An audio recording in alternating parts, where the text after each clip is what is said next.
Ги гледате вестите на Сител. Во студиото со вас, Александар Спасовски.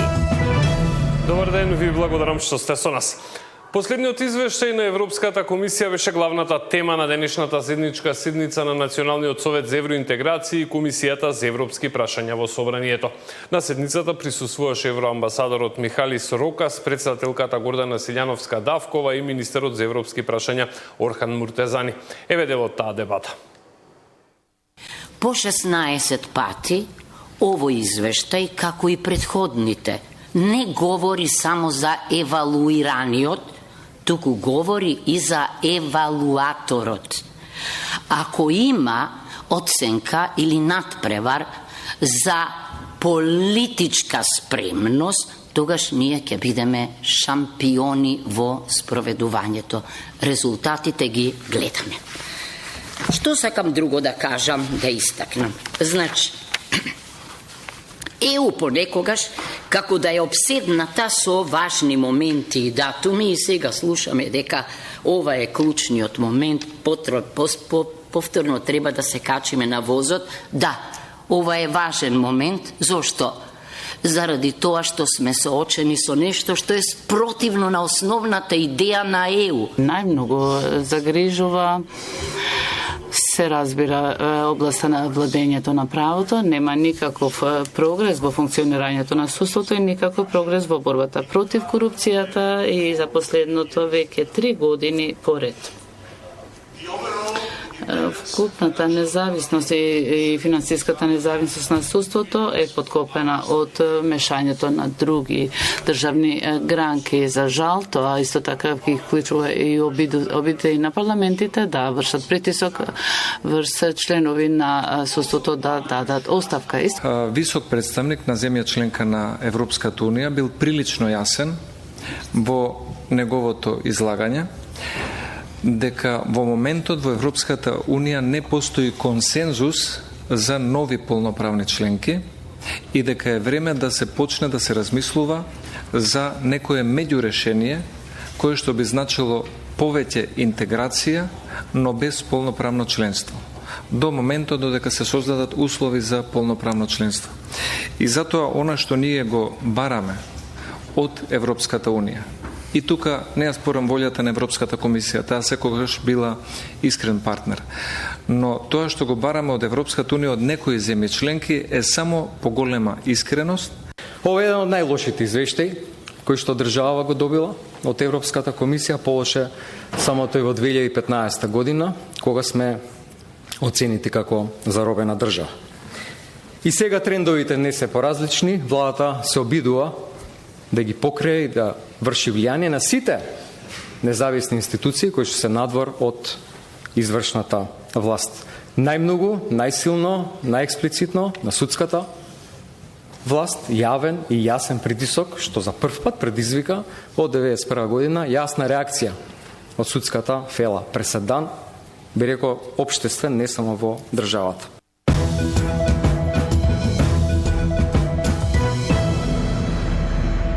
Од денеска стапува на сила новото правило за фрлање на смет во Скопје, според кое фрлањето ќе биде забрането од 10 навечер до 6 наутро. Во овој период градските инспектори најавуваат дека ќе бидат на терен и ќе ги казнуваат оние граѓани кои нема да ги почитуваат правилата. Казната е 50 евра, додека за правни лица од 1300 до 1800 евра, а може да платат и повеќе доколку фрлаат некој отпад кој предизвикува опасност за животната средина. Во контролите ќе бидат вклучени сите градски инспектори и комунални редари кои ќе патролираат низ скопските улици. Прво ќе пишуваат опомени, а потоа и казни за фрлање ѓубре. Од јавното предпријатие Комунална хигиена велат дека мерката е пред се насочена кон правните субјекти кои, како што тврдат, најчесто го одлагаат отпадот непрописно во доцните вечерни часови. Скопје ќе почне да се украсува на почетокот на декември, а камениот мост ќе биде осветлен преку донација на турска општина. Скопскиот градоначалник Орце Георгиевски и премиерот Мицкоски вчера вечерта беа во обиколка на центарот на главниот град, каде заеднички констатираа дека градот е исчистен. Градоначалникот Георгиевски рече дека добиле донација од турска општина во износ од 9 милиони денари со која ќе се осветли целиот камен мост. За ова се чека само одобрение од министерот за култура и туризам Зоран Љутков. Констатираше дека контејнерите кои се користат во Скопје не се квалитетни и многу брзо се расипуваат. Двајцата беа и во градскиот парк, каде се најавува дека наскоро почнува постапка за изградба на новиот Луна парк.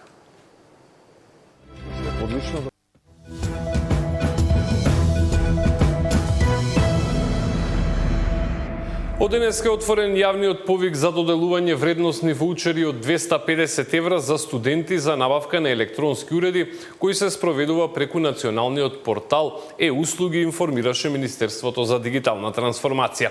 Сите студенти може да аплицираат најдоцна до 20 декември, а реализацијата на ваучерите, односно подигањето на уредите, може да се изврши до крајот на оваа година, односно до 31 декември. Од Министерството за дигитална трансформација појаснуваат дека за студентите кои се во евиденцијата на Министерството за образование и наука, при аплицирањето не е потребно да прикачуваат никакви документи. По успешно комплетирање на целата апликација, системот ќе генерира вредносен ваучер. Со овој ваучер, документ за идентификација и подпишана изјава за искористен ваучер, студентот може да го подигне електронскиот уред од избраниот економски оператор, како што веќе кажавме, најдоцна до крајот на оваа година. Владата ќе продолжи да им помага на семејствата кои ги загубија блиските во пожарот во дискотеката Пулс, рече премиерот Мицкоски, кој денеска присуствуваше на старт на градежни активности за изградба на детска градинка во Скопска Газибава. За анкетна комисија во собранието за овој настан Мицкоски рече дека одлука ќе носи пратеничката група, потенцирајќи дека јавноста ќе дознае многу детали за овој процес, чие судење стартува во среда оваа недела. Ги слушнав двете барања.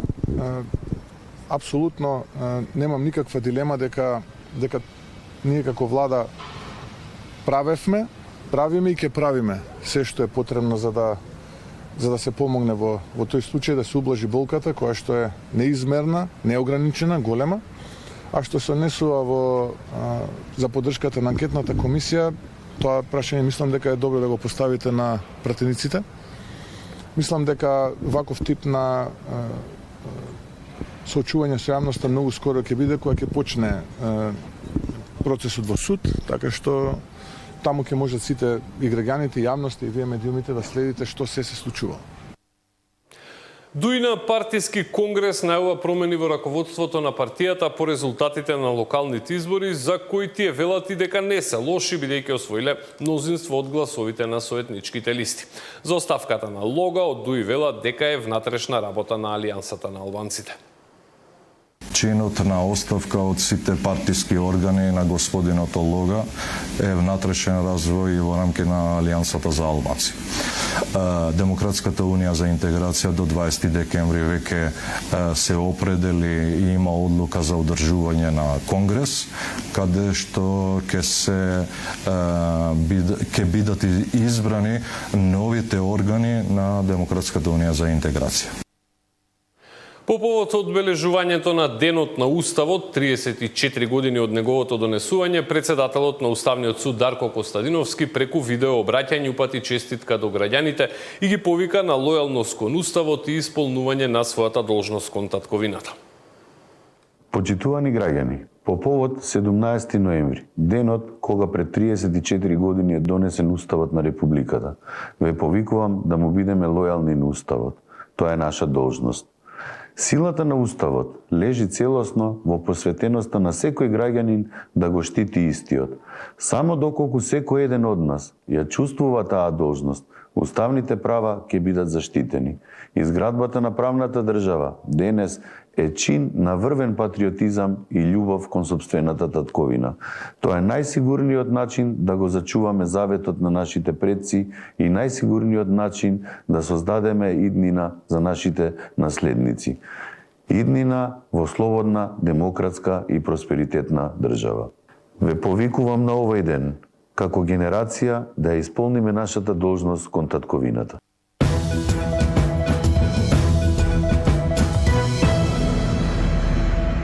Водата во Скопје е безбедна за пиење, покажува најновиот неделен извештај на Водовод и канализација. Секторот за санитарна контрола минатата работна недела земал 201 примерок за физичко-хемиска и исто толку примероци за микробиолошка анализа на водата за пиење од 47 мерни места во градот Скопје. Согласно добиените резултати од испитувањата, сите примероци одговараат на правилникот за безбедност и квалитет на водата за пиење, се наведува во соопштението на Водовод и канализација. Полицијата информираше дека од почетокот на месецов напишала вкупно 10.210 казни, што е некој просек од над 638 дневно. Нешто помалку од 1/3 од нив, или 2983 се однесуваат на возење со брзина поголема од пропишаната. Меѓу нив дури 55 лица биле кривично гонети за безобзирно возење, од кои 37 поради тоа што биле многу пијани, а 17 затоа што возеле премногу брзо. Едно лице било приведено поради возење во спротивна насока. Над 2700 казни биле за погрешно паркирање, а преку 1000 за возење без возачка дозвола.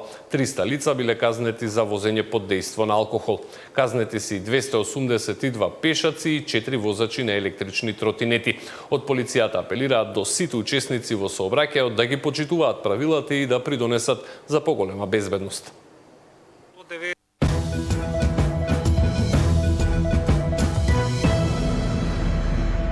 Почнува акцијата за пошумување на шумите кои настрадаа во шумските пожари во изминатите години. Македонски шуми се подготвени со 2 милиони садници. На Серта веќе се садат нови дрва, а следна ќе биде планината Готен. Нашиот штипски дописник Трајан Ристовски е на оваа тема.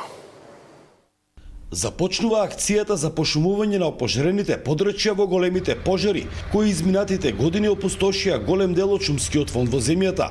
Во расадниците на јавното предпријатие Национални шуми подготвени се 2 милиони листопадни и зимзелени садници за ревитализација на оголените реони. Прва наред е планината Серта, каде веќе се започна со пошумување со автоктони дрвја, а се прават и анализи за планината Готен, каде изгореа над 4000 хектари ова лето. Сигурно нема да го пошумуваме овој дел кој што буквално сега нели беше зафатен од пожарите, затоа што овде се уште не е излезена комисијата од Бишела која што ќе утврди она која што ќе го утврди. Јас сум сигурен дека таму нема да има дозвола на поголеми количини на сеча. Оному каде што е чисто, каде што е голо па и Готен, значи ќе го пошумиме. Серта беше нели минатата година големиот пожар. Таму веќе имаме една сериозна обнова. Минатата 2024 година, според податоците на Европскиот информативен систем за пожари, во Македонија се опожарени околу 95.000 хектари. Најголема штета од пожарите имало во 2021-та, кога според Министерството за животна средина изгореле 6800 хектари висококвалитетна борова, храстова и мешана шума, чија вредност се проценува на 37 милиони евра. Годинава според се уште неофицијални информации, опожарени се 17.400 хектари, а висината на штетата дополнително ќе се утврдува. Штетата, би рекол, е многу мала во однос на површините кои што беа зафатени. Ако 2021 да кажеме во Малешевијат ни изгоре високо квалитетна шума, оваа година можеби на целата територија на нашата Република Македонија нема толкава штета колку што имаше 21 само на тој пожар.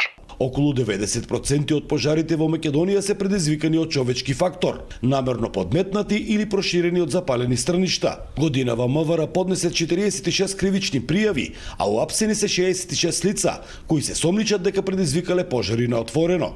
За Сител, Трајан Ристовски. Со пригодна свечаност во Прилеп денеска беше одбележан денот на предвремено родените бебиња. Од 400 до 500 деца кои се раѓаат секоја година во овој македонски град, меѓу 7 и 10% се предвремено родени. Нашиот прилепски дописник Дарко Штарговски беше на овој настан. Со панаѓур, свеченост и пригодна програма. Денеска во Прилеп беше традиционално одбележан 17 ноември, светскиот ден на предвремено родените бебиња. Во Прилеп годишно се раѓаат од 400 до 500 деца, од кои што 30 до 40 се предвремено родени или некаде од 7 до 9%. од Сдруженијето на мајки на прерано родените бебиња од Прилеп. Побараа законски измени за зголемување на породилното отсуство на мајките, кое што сега изнесува исто 9 месеци, како и кај нормалното породување. Децата кои што се во инкубатор, мајките си одат дома сами без деца. Значи детето може да се врати кога мајката треба да оди на работа. Значи 9 месеци да лежи во инкубатор. И значи бебево се враќа дома како бебе, тоа не е спремно како другите деца. Кога нормалните дечиња проодуваат, ние мајките на прерано родени деца ги учиме да јадат без сонда. Значи тоа е преголема разлика. Причините за предвремено раѓање може да бидат и одредени болести кај плодот и кај мајката и разни инфекции. Затоа според гинеколозите потребно е редовно следење на мајките во текот на бременоста.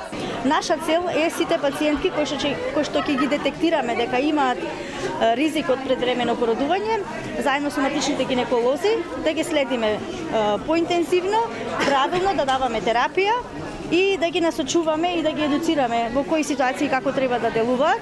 Нашата болница ги прифаќа породените дечиња над 34-та гестацијска недела. Так, сите пациентки кои што се дојдени во нашата болница со услови за транспортирање на клиниките во Скопје, ние успеваме да организираме транспорт. Тоа се деца пред се со неразвиени малте сите органи, поради тоа имаат и почести, односно повеќе проблем, морбидитет и почест, односно зголемен морталитет кај прематурчината. За 2023 бил 7% од вкупно живородените деца, а во 2024 9%. Се бројот се зголемува со оглед на динамичниот живот на општо на населението, на мајките. Во состав на настанот имаше и донација од еден многу потребен современ пациент монитор. Засител Дарко Штарговски.